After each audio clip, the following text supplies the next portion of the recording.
नमस्कार दोस्तों, स्वागत है आपका डीप नॉलेज में। आज एक फ्रेंड ने पूछा है कि इतने ढेर सारे एनलाइटन मास्टर्स आए, सिखाया, पढ़ाया, फिर भी दुनिया से लड़ाइयाँ ख़त्म क्यों नहीं होती हैं। जैसे अभी यूक्रेन और रशिया की लड़ाई हो रही है, ये सब ख़त्म क्यों नहीं हो जाता। सारे इंसान समझदार क्यों नहीं हो जाते, एनलाइटेंड क्यों नहीं हो जाते। अगर इतने महान गुरु धरती पर आ चुके हैं ढेर सारे, और इतनी गहरी टीचिंग्स हम जैसे लोग आपको दे रहे हैं, तो ऐसा क्यों नहीं होता कि दुनिया से वायलेंस हमेशा हमेशा के लिए ख़त्म हो जाए। इस समय धरती पे कम से कम 2-3 लाख से ज़्यादा लोग होंगे जो यम नियम, आसन, प्राणायाम जानते होंगे। हज़ारों लाखों चैनल्स हैं जिसमें योग सिखाया जाता है। ढेर सारे चर्चेज़ हैं, मंदिर हैं, और बहुत से लोग जाते हैं पूजा पाठ करने के लिए। और उसमें से बहुत से लोग बहुत सीरियसली स्पिरिचुअल पाथ पे हैं। हो सकता है बहुत से ऐसे भी हों जो बहुत एडवांस्ड लेवल पे पहुंच चुके हों। एक्सरसाइज, योग की, आसनों की इतनी अच्छी तरीके से करें, अपनी ब्रीदिंग को खूब परफेक्ट कर लें, प्राणायाम के एकदम एक्सपर्ट हो जाएं, फिर भी अगले 10,000 साल तक वो रियलिटी के पास भी नहीं पहुंच पाएंगे। क्योंकि एक सबसे इम्पॉर्टेंट चीज़ उनको नहीं पता, जैसा कि आपके सवाल से लगता है आपको नहीं पता, कि आपका माइंड का थिंकिंग प्रोसेस कैसा है, वो सोचता कैसा है, उसके जीने का तरीका कैसा है।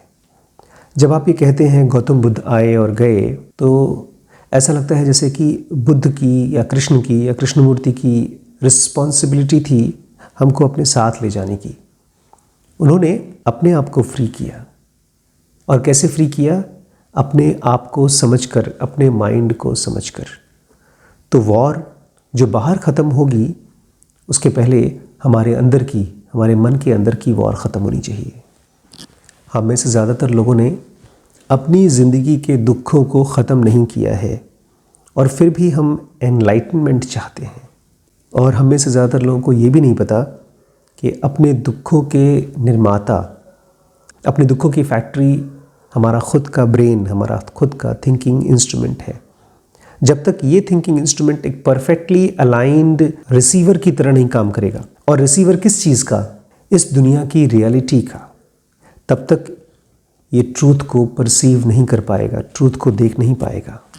आपकी बातों से लगता है कि आप स्पिरिचुअल हैं, आपने शायद बहुत पढ़ा है और शायद प्रैक्टिस भी की है, लेकिन जब तक आपको अपने ही थॉट्स, अपने इमोशंस और अपने एक्टिविटीज़ पर कंप्लीट रेगुलेशन नहीं होगा, तब तक आप जो कुछ भी कर रहे हैं, योग प्राणायाम के नाम पे, स्पिरिचुअलिटी के नाम पे, उससे केवल आपको शायद इज्जत मिलेगी या शायद ताकत मिलेगी। लेकिन ये ताकत रियलिटी के सामने ऐसा है जैसे कि सूरज को दिया दिखाना। और जो लोग भी इस समय लड़ाई में जुटे हैं, बड़े बड़े पॉलिटिशियंस, वो भी तो ताकत ही चाहते हैं। जैसे आप अपनी इस spiritual, so called spiritual practices से, अपनी रीडिंग से नाम कमा रहे हैं, फेम कमा रहे हैं, यही तो वो भी कर रहे हैं। आप में और उनमें ज़्यादा डिफरेंस कहाँ है? वॉर क्यों हुआ, वॉर क्यों होता है, कौन सही है, किसकी गलती बड़ी है, ये तो लड़ाई ख़त्म होने के बाद जो लोग इतिहास लिखेंगे वो डिसाइड करते हैं। राम जीत गए तो राम भगवान थे, अगर रावण जीत जाते तो शायद उनको भगवान बोल दिया गया होता। महाभारत में गीता पढ़ाई जाती है क्योंकि पांडव जीत गए। अगर दुर्योधन जीतते तो शायद गीता का कुछ और ही रूप होता। लेकिन फ़िलहाल हमको चिंता करनी है अपनी और अपने आसपास की दुनिया की, क्योंकि रियल स्पिरिचुअलिटी क्या है, इसकी फाउंडेशन क्या है? इसका फाउंडेशन है राइट फ्रेम ऑफ माइंड। अभी हमारा माइंड ऐसे है जैसे कि एक शीशा जो केवल बाहर की तरफ देखता है और दिखाता है। राइट फ्रेम ऑफ माइंड मतलब जब हम अंदर की तरफ झांक पाएंगे। और जब मैं कहता हूँ अंदर की तरफ, तो ये मत सोचिएगा आंख बंद करना है। अंदर की तरफ मतलब आप जब अपने थॉट्स को देख पाएंगे, अपनी लाइफ की घटनाओं को, इवेंट्स को देख पाएंगे, तब आप देखेंगे हर एक दुख आपका और आपके आसपास का आपके लिए एक ईश्वर की आकाशवाणी है, एक मैसेज है। किस चीज़ का मैसेज? कि ये दुनिया दुख है, ये दुनिया टेम्परेरी है। जितनी बार भी आप इस रियलिटी को देख करके पहचान सकें, उतनी बार आप अपनी मुक्ति के और नज़दीक पहुंचते जाते हैं। यही तो बुद्ध ने देखा था। जब शरीर को, बूढ़े आदमी को देखा, बीमार को देखा और एक मरे हुए को देखा, तो उनको लगा अरे मैं और ये शरीर, क्या मेरा भी यही हाल होगा? और उसके बाद उनके कदम मुक्ति की तरफ बढ़ने शुरू हो गए। आप अपने आप से पूछिए, जब आपको तकलीफ़ होती है तो आपको क्या दिखता है? तकलीफ़ दिखती है या इस दुनिया की रियलिटी दिखती है? ये लड़ाई, इस तरह की सभी लड़ाइयाँ, चाहे छोटे लेवल पे चाहे बहुत बड़े लेवल पे, केवल दो चीज़ों से होती है, लालच और ताकत। हम अंधे होते हैं, हम चाहते हैं और हमको लगता है कि हमारे लालच करने से, ताकत को पाने की कोशिश करने से हम सब कुछ पा जाएंगे। ये केवल विवेक वाला आदमी, एक समझदार आदमी देख पाएगा कि हमारी ज़िंदगी की मुक्ति लालच से और ताकत से नहीं आती है। वो तो हमको और ज़्यादा बांध देती है हमारी सफरिंग से, क्योंकि जितने ही ताकतवर आप होते हैं उतना ही अपने अंदर से और कमज़ोर और डरे हुए पाते हैं खुद को। रियल मुक्ति तो आती है डिटैचमेंट से, जब आप अपने आसपास की फ़िज़िकल वर्ल्ड को देख करके, उसकी सफरिंग को पहचान करके उससे अलग हो जाते हैं।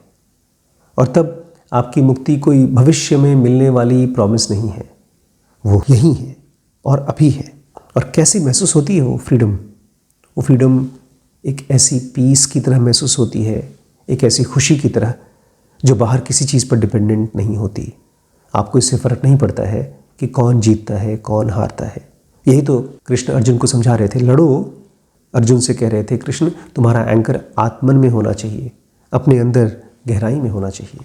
एक बड़ी उल्टी चीज़ हमको लगता है स्पिरिचुअलिटी के बारे में, इसीलिए हम में से ज़्यादातर लोग आध्यात्म से, रियल स्पिरिचुअलिटी से डरते हैं। हमको लगता है कि अगर ध्यान, योग, इसको गहराई से करने की या समझने की कोशिश की तो हम लोग ऑब्ट्यूस हो जाएंगे, मतलब हम संकीर्ण हो जाएंगे, हम दुनिया से कट जाएंगे।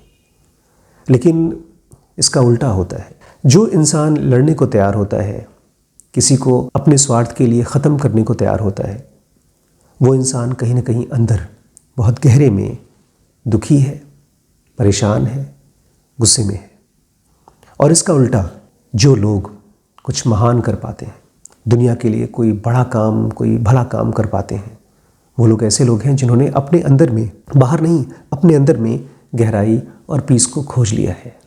फिर ऐसा इंसान कहता है, as I am so are they, as they are so am I, कि जैसा मैं हूँ वैसे ही तो वो लोग हैं, और जैसे वो लोग हैं वही तो मैं भी हूँ।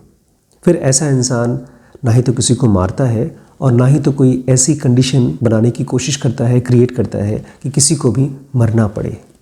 और फिर ऐसे इंसान के अंदर से जेन्युइन काइंडनेस, एक असली उदारता जो दिखावटी नहीं होती है, असली उदारता निकल के आती है, क्योंकि वो आदमी खुद अपने आप को खोज पाया है, अपनी शांति को, अपनी पीस को, अपनी रियलिटी को खोज पाया है।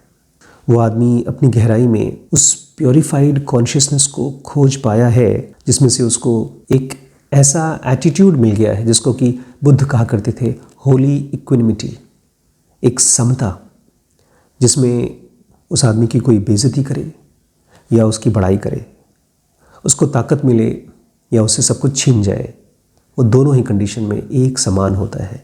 वो कहता है, there is sordid, there is sublime, and there is escape into the sphere beyond the realm of perception। वो कहता है दुनिया में घिनौनापन भी है और दुनिया में भलाई भी है, लेकिन वो ये जानता है अल्टीमेटली कि इस माया जाल से मुक्त होने का तरीका है, और वो मुक्त हो जाता है। इसलिए एक भी गौतम, एक भी रमण फेल नहीं हुए। आज आप और हम उनके बारे में बात कर रहे हैं, और मुझे उम्मीद है कम से कम आप इस लड़ाई में हिस्सा नहीं लेंगे, और मुझे उम्मीद है आप भी बहुत जल्दी मुक्त हो जाएंगे, जैसे गौतम बुद्ध मुक्त हुए थे। Thank you. ज़ेनो का बेसिक एडवांस कोर्स ज्वाइन करने के लिए व्हाट्सएप नंबर है, इस पर कांटेक्ट कर सकते हैं। बिजनेस के कोर्स के लिए WBX है। एकदम नए तरीके से हमने ज़ेनो का एडवांस और WBX स्टार्ट किया है। हमारे ऐप के थ्रू उस आज ही स्टार्ट कर सकते हैं, और ज़ेनो भी लेकर बनवाना है तो जल्दी से जल्दी सपोर्ट करिए। Thank you.